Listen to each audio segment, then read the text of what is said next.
Hello and welcome back to Toadstool Tarot.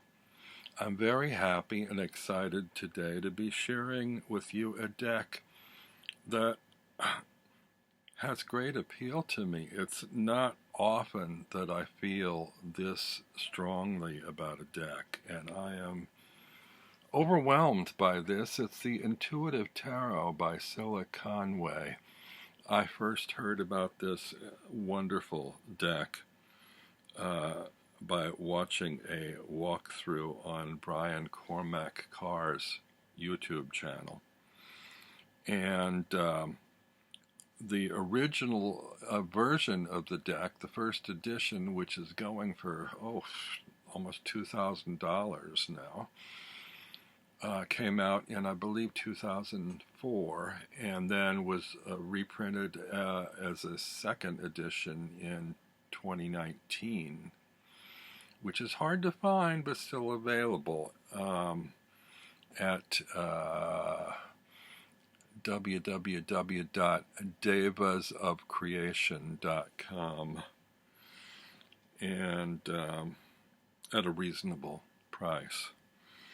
Cilla originally painted this image of the Fool in 1973 and spent the next 30 years working on paintings for the full 78 image deck. Some of them look very Fauvist to me, and some look futurist, but they all look very spiritual and otherworldly, and many have these long drawn out slanted eyes which has great spiritual connection with me from my fascination with Victorian depictions of elves and fairies right through present-day accounts of interactions with otherworldly interplanetary beings in writings by the likes of George Adamski, Howard Menger, and Betty Andreasen Luca. You can look for their books, and some of the stuff in there will rock your world. But enough about that. This deck comes in a very sturdy, hard box. It's a heavy deck, heavy box. The image is matte. It has an almost kind of powdered, almost rubbery feel to it. It has a hinge top, which is nice. It's very snug. Inside is 78 thumbnails of the cards and an image of the Fool with a little descriptor that says, "Look into the Fool's mirror, seeker. The Intuitive Tarot is both mirror and teacher, and if you look deeply and honestly enough, will show you what you need to learn. The 78 facets of life contained herein may not be what you want to see, but they will be what you need to learn." Sorry to bend over so far. My lighting's not good, and it is casting a shadow, so I had trouble reading. Inside the box comes this lovely little book, also in that same kind of powdery, sort of soft, rubberized feel. Not sure if this is what some people referred to as rose petal. The cards don't have that same feel, just the book and the box.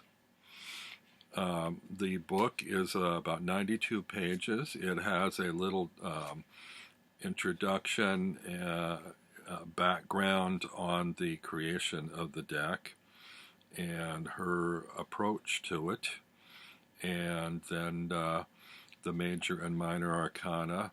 There are a little black and white sort of thumbnails on each page with 2 paragraphs describing the image, then 1 paragraph suggested interpretation, and another paragraph of the reverse. She suggests using reversals, which I don't do, but I'll take that under advisement. Little heads up, there is nudity in the deck. If that bothers you, maybe this isn't the deck for you, and you have hereby been forewarned. The cards are larger than the average tarot card. Here's a comparison. It's an advertising card from Lo Scarabeo, and you can see the cards are about a quarter of an inch taller and almost an inch wider. I usually don't care for larger cards, particularly oracle cards. I tend to steer away from them. This one fits okay in my hand, and my main concern over larger cards is my inability to shuffle them. These, I do have large hands, but these don't seem like they will present a problem for overhand shufflers like myself. I don't know if I mentioned the first edition had white borders. The second edition is cropped and is borderless, sort of. It has a black label on the bottom. Well, let me show you the backs first. Oh, and these are nice, sturdy, yet flexible cards. These are the backs, sort of a dark bluish image, sort of kaleidoscopic. I guess it's reversible, yes. And all of the images are within these ovoid shapes, these egg-like shapes, and then sort of ombre patterns off the edges of the cards. I like what she does with energy. She uses color radiating from dark to light within the figures and within the borders and the energies in the cards. They're quite wonderful. That's the Fool. That was her first image that set her off on this journey in 1973. Then the Magician. The High Priestess.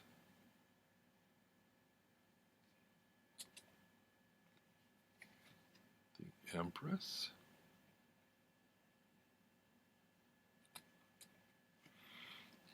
The Emperor.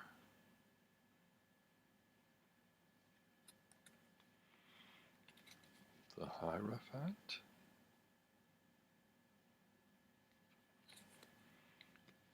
The Lovers. I do like the color palette in this deck. It's a Chariot. Colors mean a lot to me, and the colors have to be right, or it will ruin a deck for me.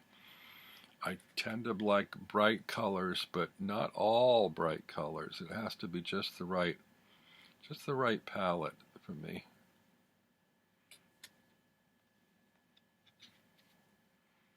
The Hermit. Also, a lot of these, look at this sort of sacred geometry going on in here. A lot of these have what I would say is sort of a sensuous or sensual curvilinear patterns to them. So they sort of swirl around the core of these oval frames.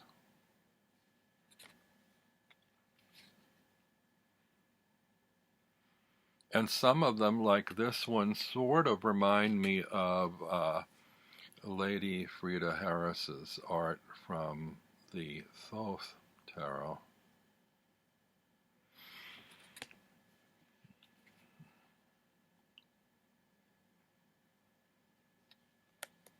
This is a beautiful Temperance card.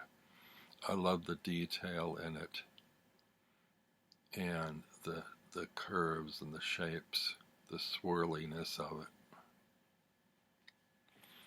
It's a very provocative devil dark figure with both genders represented here and sort of reptilian eyes. Quite frightening. The tower, which is like a very modern skyscraper, unfortunately reminds me a little bit too much of the World Trade Center.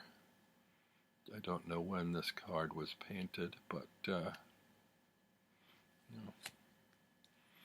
World Trade Center often reminds me of the tower anyway, just because of the tragedy of it all. Here we have beautiful spiral there and the star. I love spiral energies. And here we have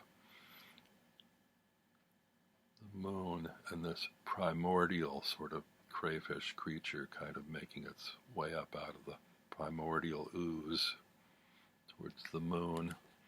Beautiful sun.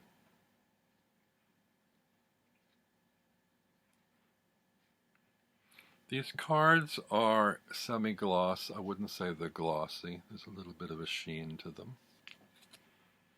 Beautiful Judgment card. My judgment on the Judgment card is that it's a beautiful card. The World, very freeing. Then we go into the minors, and instead of wands, we have batons. Instead of aces, we have ones. So this is the one of batons, which reminds me of the floral paintings of Georgia O'Keeffe.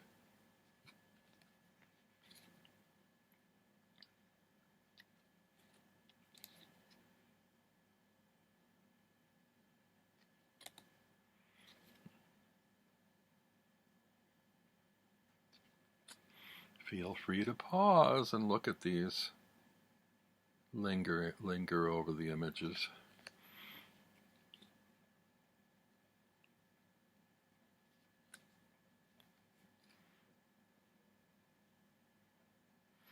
This one reminds me very much of the futurist movement.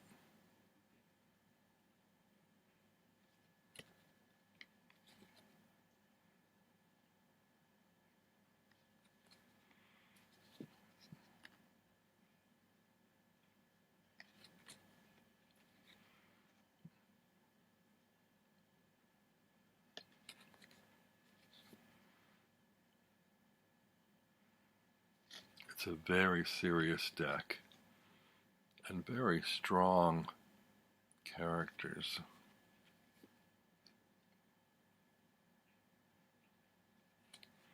Now we have the cups, one of cups. And I love this two of cups. The masculine energy being this very angular, and the feminine energy being very curvilinear. Three of cups.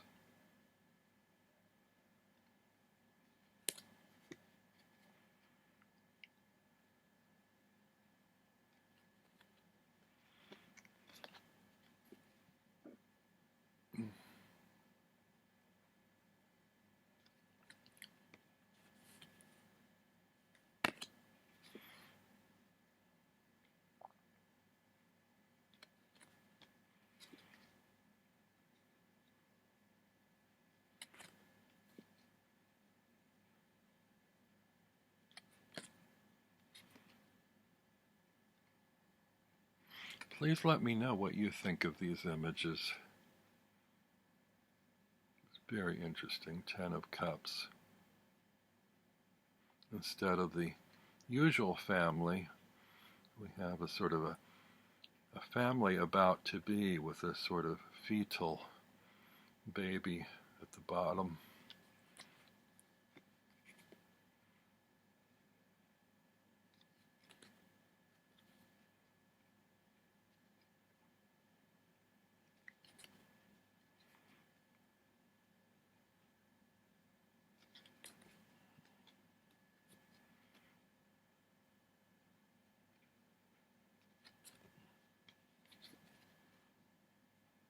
Now we have the one of discs, a very mandala-like image.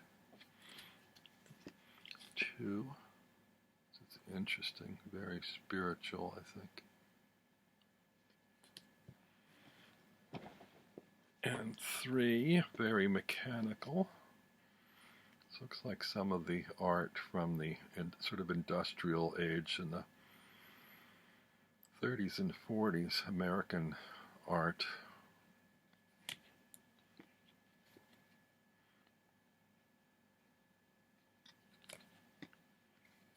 Love the patterns in this one.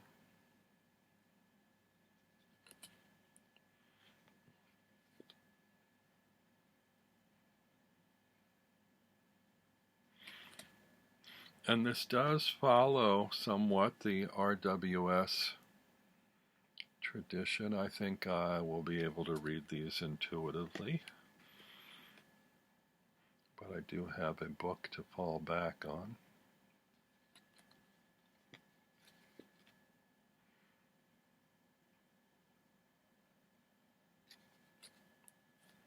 I love how otherworldly this deck comes across to me. I also have in my collection the Golden Klimt, which also makes me think of sort of interplanetary or otherworldly beings. And my second favorite deck, the White Witch Tarot, that also features some images of characters with drawn out slanted eyes, sort of almond-shaped eyes.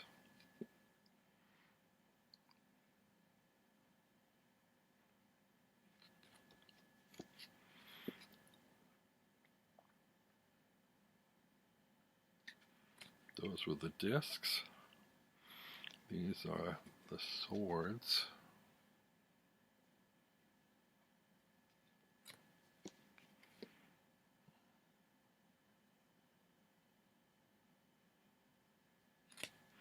I wasn't sure these ovals would work, but I love this sort of vignette quality that they have with the surrounding borders.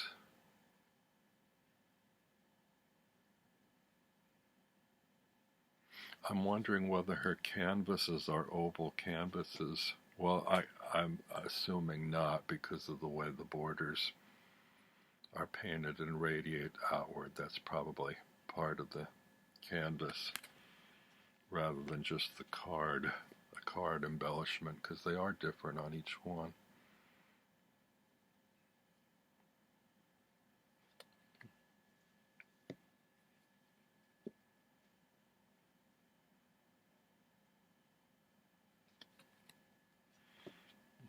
So I love the light and movement of the energy in these cards.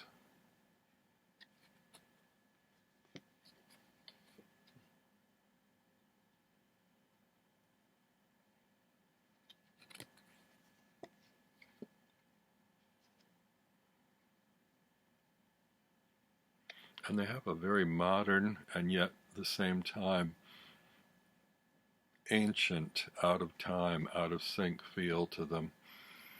They can be very futuristic or very ancient from some culture we're not familiar with.